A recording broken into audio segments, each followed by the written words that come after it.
Burkina International est un think tank dont l'action consiste à mener des études et à émettre des propositions, souvent dans le domaine des politiques publiques à travers des recherches. Association de droit privé régie par la loi sur la liberté d'association, Burkina International est une structure non partisane. Le directeur exécutif Onko Roger Bemaoun nous présente cette association. Alors, du point de vue du droit, Burkina International est une association qui a été reconnue le 25 août 2015 et dans sa mission, c'est un think tank citoyen. Et un think tank, si vous voulez très bien, c'est un laboratoire d'idées et pour Burkina International, il s'agit effectivement de travailler donc dans la promotion d'un certain nombre de valeurs, parmi lesquelles effectivement les valeurs donc, de bonne gouvernance. Et pour ce faire, Burkina International conduit donc des études donc, à travers donc, ces experts. Et ces experts donc, produisent des idées nouvelles dans le domaine économique, politique, environnemental et économique. Donc, ce qui veut dire qu'en réalité, quand vous regardez donc nos missions, nous sommes amenés effectivement à discuter, à analyser effectivement des questions politiques. Donc, de ce point de vue, effectivement, nous sommes dans le champ politique. Mais nous sommes à équidistance de tout ce qui est parti politique. Pour cette année 2016, le directeur exécutif nous présente le programme d'activité de Burkina International. Et pour 2016 particulièrement, Burkina International, dans son programme d'activité, va traiter donc les questions relatives donc, à la sécurité dans le Sahel.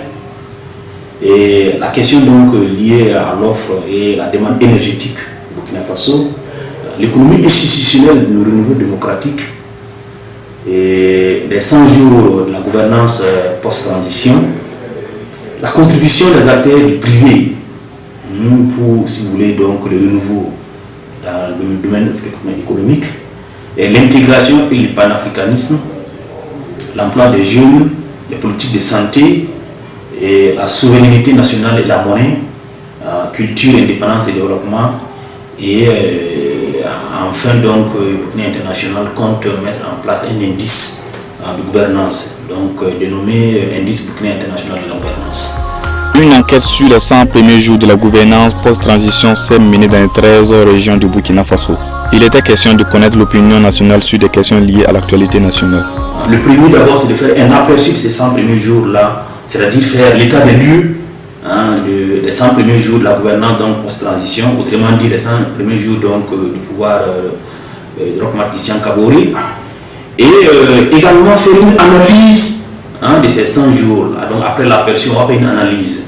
Et justement, pour faire cette analyse, alors Burkina International a exploité diverses sources de données. Alors donc nous avons fait une veille médiatique à ce niveau. Et nous avons aussi initié un sondage d'opinion pour savoir ce que le citoyen ordinaire pense donc, des 100 premiers jours. Et nous avons également, et ce qui est essentiel aussi, conduit un sondage à emailing pour recueillir effectivement les avis d'observateurs de la scène politique donc, nationale. Et donc, vous remarquerez effectivement que, alors, en termes de démarche méthodologique, nous nous sommes donné tous les moyens effectivement pour avoir l'exhaustivité effectivement de toute l'information pour mieux apprécier donc, ces 100 jours-là. Monsieur Kambou Mathias et Tondé Joseph, contrôleur pendant cette enquête menée, nous explique la méthodologie, le suivi de l'enquête et le processus de collecte des données. Et mon rôle dans cette évaluation des 100 jours de la gouvernance post-transition a été dans un premier temps de contrôler les agents qui étaient sur le terrain dans les 2 jours de collecte de données qui s'est déroulé les samedis et dimanches. Et donc nous étions chargés de suivre ces agents enquêteurs-là et de se rassurer qu'ils faisaient le travail sur le terrain. Et comme on leur avait demandé de faire le travail. Parce que vous êtes sans savoir que la collecte de données répond à une méthodologie et il fallait s'assurer qu'ils respectaient cette méthodologie-là sur le terrain. Le 6 avril déjà, on était parti à Bobo pour tenir la formation qui a eu lieu le 7. Le 7, donc, ça concernait les enquêteurs de Bobo et ceux de Banfora. Et à l'issue de laquelle formation, il y a eu une séance de pré-test. Et le pré-test avait pour objectif justement de donner une idée beaucoup plus pratique de comment le travail se passe sur le terrain et quelle est la conduite à tenir, comment administrer le questionnaire et bien évidemment réussir la méthode, parce que c'est un travail très méthodique.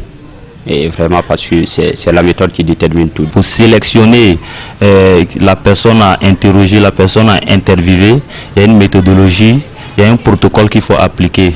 Et donc nous, en tant que contrôleurs, il fallait suivre ces agents de collecte sur le terrain pour s'assurer qu'effectivement, ils respectaient cette méthodologie-là dans un premier temps. Donc là, pour le choix de la personne avec qui on doit avoir l'entretien, il y a une feuille de quota à respecter. Et dans cette feuille de quota-là, il faut non seulement tenir compte de l'âge de l'enquêté, tenir compte, puisqu'au début, on avait intégré le volet niveau d'instruction, les alphabétisés, les non-alphabétisés. Il faut tenir compte aussi du niveau d'instruction de la personne et aussi dans la localité, puisqu'on a intégré l'aspect kilomètre carré, parce que dans un kilomètre carré, il y avait un certain nombre de personnes à prendre. Voilà, pour que vraiment le choix de l'enquêteur en question ne dépende pas entièrement de l'enquêteur. Là, vous voyez que là, il peut avoir vraiment un biais. Dans un second temps, notre rôle a été aussi de pouvoir leur venir en rescousse lorsqu'ils avaient des difficultés sur le terrain, lorsqu'ils ne comprenaient pas un certain nombre de questions, ou du moins lorsqu'ils rencontraient des difficultés pratiques sur le terrain. Après tout ce travail de terrain-là, et dans le souci toujours de vérifier la fiabilité des données, la qualité du travail, et je dirais qu'il y a un comité de vérification qui était mis en place à Burkina International, comme l'étude a concerné toutes les 13 régions de Burkina, et donc avec plus d'une cinquantaine d'enquêteurs. Donc vous voyez que là, il fallait bien évidemment faire un travail de vérification, de revérification. Et dans ce sens-là, et après l'entrée de toutes les fiches, on procède un peu, puisqu'il y avait le contact de l'enquêté qui était demandé, on essaie de voir là où ça ne va pas trop, on essaie de contacter la personne pour quand même nous rattraper. Le samedi 23 avril 2016 s'est déroulée la remise officielle des résultats de l'enquête lors d'une conférence de presse à l'hôtel Royal Beach. Était présent le ministre de la Communication, Rémi Fulgence Danguénou, Chérif Sy et des membres de l'organisation de la société civile.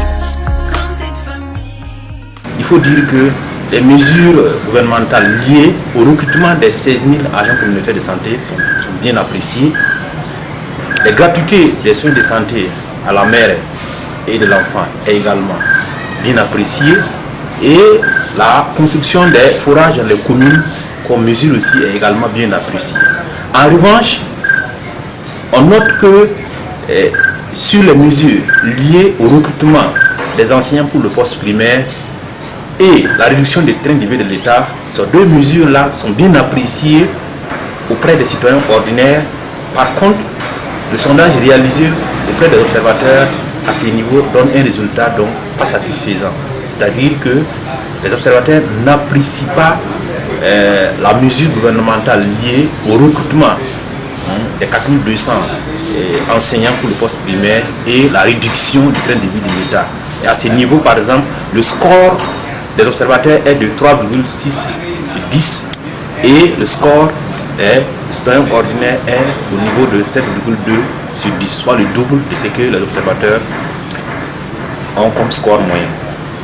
En matière de confiance aux institutions, à ce niveau, la question a été: quel est votre niveau de confiance par rapport aux institutions et organisations que nous avons citées, notamment